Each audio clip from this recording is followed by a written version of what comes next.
अस्सलाम वालेकुम dear students. आज के लेक्चर में हम बात करेंगे चैप्टर 3 जो कि मिलियन वाली बुक से, और ये हमारा प्रॉब्लम नंबर 6 है। कहते हैं two masses M1 and M2 slide freely in horizontal frictionless track are connected by spring whose force constant is this, find the frequency of oscillatory motion for this system. ये हमारे पास दो mass attached हैं, frictionless surface है। ज़ाहिर बात है अगर आप एक पे फोर्स लगाएंगे तो इधर मूव करेगा लेफ़्ट को, और ये डिस्प्लेसमेंट x1 मूव करता है फॉर एग्जांपल, तो कोरस्पॉन्डिंग जो दूसरा सेकंड मास है उस पर फोर्स लगी लेकिन अपोजिट डायरेक्शन में होगी। सारी बात है अगर ये आप लेफ्ट को मूव कर रहे हैं तो दूसरे पे फोर्स लगेगी अपोजिट डायरेक्शन में। तो हम दोनों की इक्वेशन ऑफ मोशन लिखते हैं और फिर इन दोनों को म्यूचुअली सॉल्व करते हैं। अगर मैं फर्स्ट की इक्वेशन ऑफ मोशन लिखूंगा तो क्या होगा, m1 x1 डॉट, क्योंकि m1 into a is equal to minus k, इसके लिए हम लिखते हैं माइनस के इंटू x1। ठीक है, अब ज़ाहिर बात है अगर ये इधर मूव करते हैं तो साथ तो ये वाला मैस इनर्शिया की वजह से इस तरफ होगा, तो माइनस x2 प्लस एल जो है हमारे पास हमने इसलिए ऐड किया क्योंकि हमारे पास ये ओरिजिनल लेंथ है जो इन दो के बिटवीन में है। इस तरीके से अगर हम सेकंड ऑब्जेक्ट के लिए देखें तो m2 x2 dot is equal to minus k into x2, क्योंकि हमारे पास जो आपका डिस्प्लेसमेंट होगा वो ज़ाहिर बात है जिस तरीके से आप minus k into spring constant से यानी कि force is equal to minus k x लिखते हैं, तो ये माइनस साइन हमारे पास जिस पे फोर्स अप्लाई इस वजह से आती है माइनस के एक्स। और दूसरे के साथ ज़ाहिर बात है दूसरा मैस है वो अपोजिट डायरेक्शन में होता है जिसमें हमारे पास फर्स्ट की मोशन होती है माइनस x1 प्लस एल। ये हमारे पास दो equation for spring mass 1 for mass 2। अब हमारा काम है कि हमारे पास दो इक्वेशन है और हमारे पास दो अननोन है, यानी कि x1 और x2 की वैल्यूज़ को सॉल्व करना। तो अगर हम इसको म्यूचुअली कहते हैं कि अगर हम फॉर एग्जांपल x2 की वैल्यूज़ या x1 की वैल्यू इधर से फाइंड कर लें तो ये हमारे पास कुछ इस तरीके से मॉडिफाइड हो जाएगी। इसमें और कुछ नहीं है, k को आप दूसरी तरफ डिवाइड कर लेंगे और ये x1 को आप यहाँ से सेपरेट आउट कर लेंगे, x2 दूसरी तरफ जाके माइनस प्लस हो जाएगा और इस तरीके से ऐड। तो हमने x1 की वैल्यूज़ फाइंड कर ली। आप substituting this expression into one would find, अब x1 की वैल्यूज़ आप कहाँ पे 1 में पुट कर सकते हैं। देखिए x1 में हम इसको दो तरह से सब्स्टिट्यूट कर सकते हैं। पहली बात तो ये है कि यहाँ पे हमें x1 का डबल डॉट चाहिए, तो हमारे पास x1 मौजूद है। ठीक है, तो ये x1 की वैल्यू जब आप इधर पुट करेंगे तो ये हमारे पास कुछ इस तरीके की इक्वेशन आ जाएगी, D square over D T square m1 m2 x2 dot plus m1 plus m2 into के x2 इज इक्वल टू 0। जहाँ से आप इसमें क्या करेंगे, इसको इक्वल टू 0, तो ये हमारे पास ये टर्म्स क्या हो जाएगी 0, जिससे आप x2 डबल डॉट की वैल्यू फाइंड कर लेंगे इन टर्म ऑफ x2। तो ये अगर आप acceleration is equal to minus जिस तरीके ओमेगा स्क्वायर x आप लिखते थे तो ये चीज़ आपके पास क्या आ जाएगी, ओमेगा आ जाएगा। Omega is equal to m1 plus m2 in product over sum, तो ये आपके पास ओमेगा स्क्वायर और omega will be equal to this thing. ये वो फ्रीक्वेंसी है जिसके साथ ये सिस्टम क्या कर रहा है, ओसिलेट कर रहा है। तो इसके बाद यहाँ से अगर आप ये जो चीज़ें हैं उसने लिखी है, इसमें ये एक्चुअली एक सिंप्लीफाइड, जब x1 की वैल्यूज़ आप इधर पुट करेंगे तो आपको यहाँ पे x1 का डबल डॉट चाहिए होगा। तो जब आप x1 का डबल डॉट लेंगे तो x2 का क्या आ जाएगा, फॉर डेरिवेटिव आ जाएगा यहाँ पे। तो ज़ाहिर बात है जहाँ पे आप x1 की वैल्यू होगी, जहाँ पे आप x1 डबल डॉट की वैल्यू होगी, तो यहाँ पे x1 का डबल डॉट लेंगे और यहाँ पे पुट करेंगे और फिर जो इसका आंसर आएगा वो उसमें कुछ मुश्किल नहीं है, लेकिन उसने इसको सिंप्लीफाइड वर्जन में लिखा क्योंकि ऑपरेटर है ये अगर हम कंपेयर कर लें दोनों साइड पे तो हमारे पास ये क्या हो जाएगा, इज इक्वल जब फोर्स 0 है, इक्विलिब्रियम पोजीशन को हम सीख करें तो इसके हमारे पास इस चीज़ को हम 0 की इक्वल कर लेंगे तो हमारे पास ये क्या आ जाएगा, x2 double dot is equal to x2। इस तरीके से आपके पास ये जो चीज़ है ये एक एक्सेलरेशन है, ये इसका डिस्प्लेसमेंट है कोरस्पॉन्डिंग, तो ये आपके पास इसकी एंगुलर फ्रीक्वेंसी आ जाएगी। और ये कहता है कि दूसरा तरीका ये है कि अगर आपके पास दोनों कनेक्टेड बॉडीज़ हैं, ठीक है, तो हम इसका ले लेते हैं रिड्यूस मैस, जो कि रिड्यूस मैस को हम ऐसे डिफाइन करते हैं जो दूसरे मेथड से अगर आप इसको देखना चाहें 1 over mu is equal to 1 over m1 plus 1 over m2।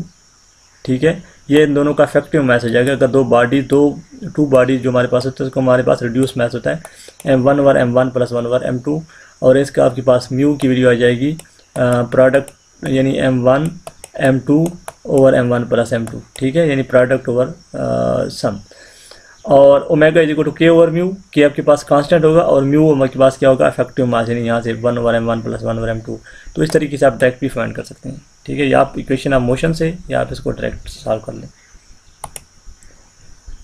इसके बाद यहाँ पे इसका प्रॉब्लम नंबर 7 कहते हैं body of uniform cross section area इसका ये है और डेंसिटी इसकी ये है और फ्लोट कर रही है, यानी लिक्विड ऑफ डेंसिटी दिस, यानी 1 ग्राम cm³ का मतलब है कि वाटर की डेंसिटी है, कांस्टेंट है इसकी डेंसिटी को। एंड इक्विलिब्रियम डिस्प्लेस से वॉल्यूम, इतना वॉल्यूम वाटर की डिस्प्लेस करता है। जाहिर बात है जब इसको डिप करेंगे तो जितना इसका वॉल्यूम होगा इतना वाटर इसका डिस्प्लेस होगा। Show that the period of small oscillation about the equilibrium position is this volume V/GA। तो इस तरीके का क्वेश्चन हमने पहले सॉल्व भी किया था, जिसमें पहली बात तो ये है कि हम इसमें कुछ चीज़ें कि the volume of displaced fluid is therefore, कहते हैं let A be the cross section area of the floating bodies, इसका क्रॉस सेक्शन एरिया जो इसका ऊपर वाले, h b is its height, h s is the height of its submerge part, h s का मतलब है सबमर्ज, जितना इसके अंदर डिप्ट हुआ है। Let rho and rho naught denote the masses density of the body and the fluids, कि हमारे पास रो बॉडी की डेंसिटी है और रो नॉट किसकी डेंसिटी है, फ्लूइड जिसके अंदर वो डिप है। The volume of the displaced fluid is equal to volume is equal to A × HS। HS mean submerge height, जितना जारी बात है इसको सबमर्ज करेंगे उतना वाटर इसको वो डिस्प्लेस करेगा। हम पूरा इसको डिस्प्लेस कराएंगे तो इतनी अमाउंट, जितना इसका होल वॉल्यूम है ये इतना अमाउंट का वाटर डिस्प्लेस करेगा। लेकिन हम कहते हैं कि लेट HS यानी submerge part of this body, तो इतनी अमाउंट का वाटर जो है ये डिस्प्लेस करेगा। The mass of the body is density into volume, density इसकी ये है और वॉल्यूम हमारे पास एरिया इंटू हाइट, बी यानी टोटल हाइट है इसकी, वॉल्यूम एरिया इंटू हाइट होता है ना, और डेंसिटी तो मल्टी में तो मैस आ जाएगा। There are 2 forces acting on the body that is due to gravity, एक तो डाउनवर्ड फोर्स है और एक इसकी बयंसी फोर्स है, and due to the fluids pushing upward, एक बॉडी को डाउनवर्ड लगा रही है, ठीक है। तो ग्रेविटी फोर्स हमारे पास है क्यों ना, डेंसिटी इंटू वॉल्यूम यानी रो नॉट, बयंसी फोर्स क्योंकि वाटर की वजह से है तो वाटर की डेंसिटी रो नॉट इंटू जी यानी डेंसिटी इंटू वॉल्यूम्स, ये mg होगा ना, कहते हैं कि जो नीचे से फोर्स इसको हम लेंगे mg से, ठीक है। और g की जगह हमने g लिख दिया, ये देखें। और m क्या होता है, density into volume, density of what, water displace कर रहा है तो वाटर की डेंसिटी मल्टीप्लाई बाई वॉल्यूम। अब वॉल्यूम क्या, कितना वॉल्यूम वाटर का डिस्प्लेस होगा, कितनी वाटर, जितना इसका सबमर्ज पोर्शन होगा तो रो नॉट g, और वॉल्यूम की जगह हम लिखेंगे A × HS, जितना ये क्या करेगा डिस्प्लेस कर रहा है, ठीक है। द इक्विलिब्रियम सिचुएशन अगर when the total force balance, कि हमारे पास जो इसका अपवर्ड यानी डाउन m × G है शुड बी इक्वल टू नीचे से जो बयंसी फोर्स है minus rho naught G × V। अब आपकी m density into volume, density of what, ये डेंसिटी ये mess of the floating object है तो इसकी density rho G × density into volume, तो डेंसिटी ये है G की जगह G और वॉल्यूम A × HB, यानी इसका जो अगर आप समझ रहे हैं A × HB, ये देखें मैथ की जगह ये वाली वैल्यूज आपने सब्स्टिट्यूट कर ली, ये वाली। And rho naught G × V, rho naught G × V, V क्या है, V हमारे पास जितना वाटर डिस्प्लेस हुआ है, कितना वाटर डिस्प्लेस हुआ है, जितना इसके अंदर ये सबमर्ज्ड है AHS, ठीक है। वॉल्यूम की जगह हम लिखें AHS। यहाँ पे आप दो इक्वेशन को बैलेंस कर लेंगे तो HS is equal to HB rho और रो नॉट।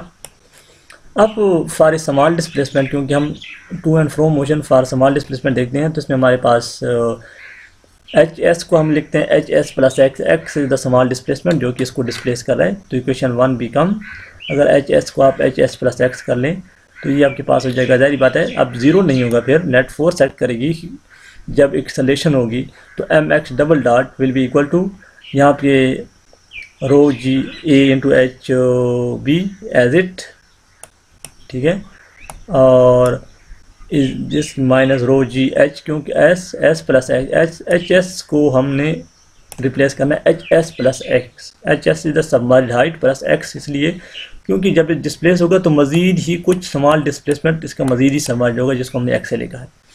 और ये मैस m × x डॉट की जगह x डॉट और m की जगह हमने ये वाली वैल्यूज ये इधर पुट किया, ठीक है।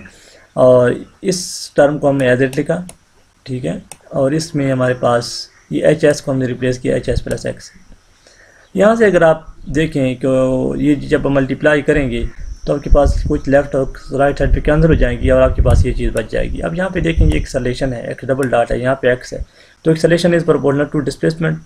इट मीन्स कि बाकी जो चीज़ है वो ओमेगा स्क्वायर है, और ओमेगा स्क्वायर से आप जारी बात है अगर आपको ओमेगा स्क्वायर मिल जाए तो ओमेगा मिल गया है।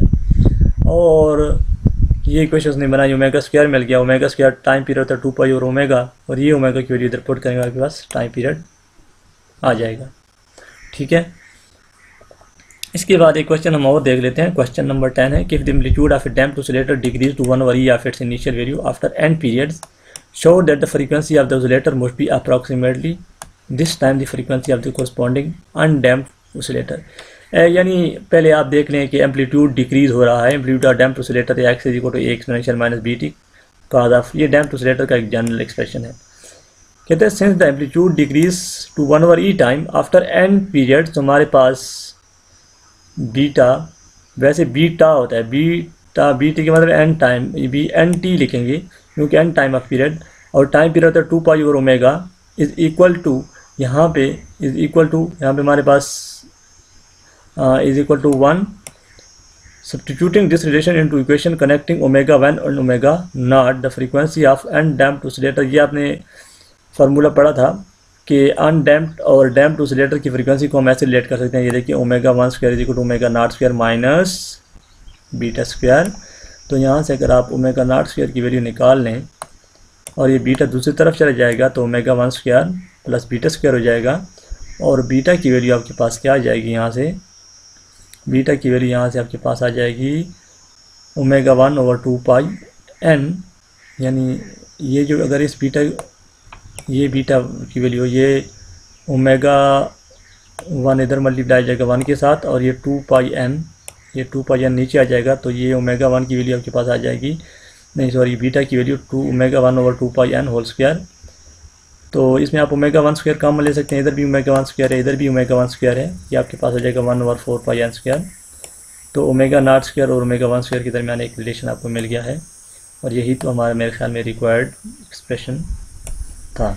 ठीक है, ये चीज़ अगर आप इसमें देख लें कि बीटा टा इज इक्वल टू, ये हमारे पास 1 पीरियड के लिए था, और exponential minus beta is equal to exponential beta n t, तो beta n t is equal to 1, दोनों तरफ आपने, यहाँ पे अगर आप कंफ्यूज हैं तो ये माइनस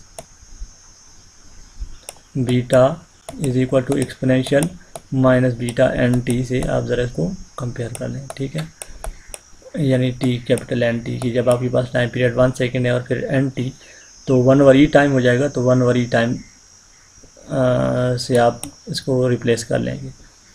ठीक है, तो बाकी जो है 1/e इसको देख लें, 1/e टाइम यहाँ पे देख लें, ये 1/e टाइम, इट मीन्स कि बाकी सारी चीज़ें कांस्टेंट हो जाएंगी, कैंसिल हो जाएंगी, सिर्फ 1/e रह जाएगा, और फिर आपको दोनों तरफ लॉग लेना पड़ेगा, एक तरफ 1 हो जाएगा और एक तरफ लॉग ऑफ ई, क्योंकि 1 होता है तो वैसे हमने 1 कर दिया है।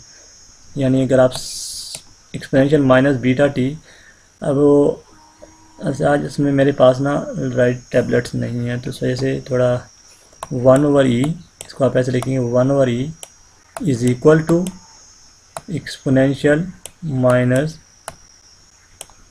Minus beta n t. ठीक है, एन टी, अब दोनों तरफ लॉग लेंगे तो लॉग और एंटी लॉग कैंसिल, और ये माइनस लॉग ऑफ ई बन जाएगा, तो 1 की इक्वल होता है, तो इसलिए हमने इसको 1 की इक्वल लिख लिया है। ठीक है, आई थिंक्स कि ये चीज़ आपको समझ आई होगी। तो ये ये चीज़ मैं आपको प्रूव कर देना चाह रहा है कि आप एम्पलीट्यूड 1/e टाइम हो जाता है, बाकी ये सारी चीज़ें क्या हो जाएगी कि ये भी इस साइड पे कैंसिल हो जाएगा, cos ओमेगा टी भी, सिर्फ एम्पलीट्यूड को 1/e टाइम, यानी ये जो एम्पलीट्यूड आया है 1/e आपके देखने 1/e exponential minus beta n t, दोनों तरफ एंटी लॉग लिया, और ये लॉग ऑफ 1/e, क्योंकि माइनस ये माइनस और ये माइनस फ्रैक्शन वाला जो जिसमें आप लॉग लेते हैं, तो ये 1 की इक्वल हो जाएगा, इस तरीके से लॉग ऑफ e1। तो आप इसमें फाइंड कर लेंगे ओमेगा बीटा की वैल्यूज़, और ये बीटा की वैल्यूज़ इधर पुट कर लेंगे। तो ये मैं यहाँ पे स्टॉप करता हूँ।